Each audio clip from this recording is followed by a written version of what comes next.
Bienvenue dans cette édition du 5 décembre d'Info.tvc. Cette semaine à l'émission, Mélissa Oran du Centre de femmes vient nous parler des 12 jours d'action contre la violence faite aux femmes. Le Club Richelieu-La Rocade remet encore cette année pour une 10e année l'emballage cadeau. Ensuite, le challenge du lac Matapédia est de retour cette année. Nous allons aussi à la découverte des nouveaux maires de la MRC de la Matapédia cette semaine. Il y a aussi Circonflexe, prêt pour bouger. On va parler de ça avec Alexandre Fortin. Ensuite, nous allons voir Nick Michaud aussi, qui sort une nouvelle bande dessinée. On va aussi faire le tour de l'agenda culturel. Mais tout d'abord, allons voir les actualités de la semaine.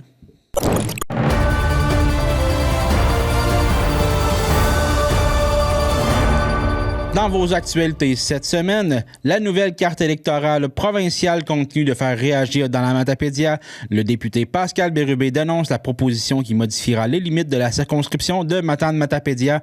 En entrevue à Radio-Canada, il affirme que ces changements pourraient affaiblir la représentation des communautés rurales et rendre le territoire encore plus difficile à couvrir pour un député.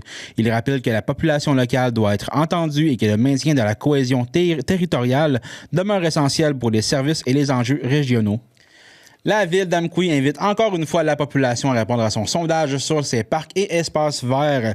Le questionnaire vise à guider les aménagements et investissements des 10 prochaines années. À ce jour, la participation atteint déjà 72% de l'objectif, mais la ville souhaite rassembler encore davantage d'opinions, autant à Amqui que partout dans la vallée. Le sondage d'une durée d'environ 10 minutes aborde la qualité, l'accessibilité, la diversité des activités offertes dans les parcs. En y participant, les citoyens courent la chance de gagner un BMX, un chèque cadeau de 100$ ou un ballon de basketball.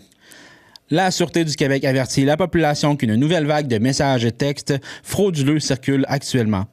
Plusieurs citoyens ont signalé avoir reçu un texto prétendant qu'ils auraient commis une infraction routière et les invitant à cliquer sur un lien pour régulariser la situation. La SQ confirme qu'il s'agit d'une fraude et rappelle que jamais les autorités n'utilisent ce procédé pour notifier un constat d'infraction. Les citoyens sont invités à supprimer les messages immédiatement et à faire preuve de vigilance. Les services de police du Québec intensifient leurs interventions dès le 4 décembre et jusqu'au 4 janvier dans le cadre de l'opération nationale concertée ciblant la capacité de conduire affaiblie par l'alcool ou la drogue. Cette opération amènera plus de barrages routiers et de dépistage. Les autorités rappellent que seule l'élimination naturelle du corps peut dissiper les effets de l'alcool ou des drogues et qu'on ne doit jamais se fier à des calculs approximatifs. Conduire avec facultés affaiblies demeure l'une des principales causes de décès routiers au Québec. Et finalement, la MRC de la Matapédia a adopté son budget 2026 lors de la séance du 26 novembre. Le budget totalise un peu plus de 24 millions de dollars, une hausse de 23% par rapport à l'an dernier. Cette augmentation s'explique surtout par les investissements liés aux fonds de région et de ruralité et par l'achat d'équipements pour le service d'incendie. Les quotes-parts générales augmentent de 3,5%, tandis que celles reliées aux matières résiduelles grimpent de 12%.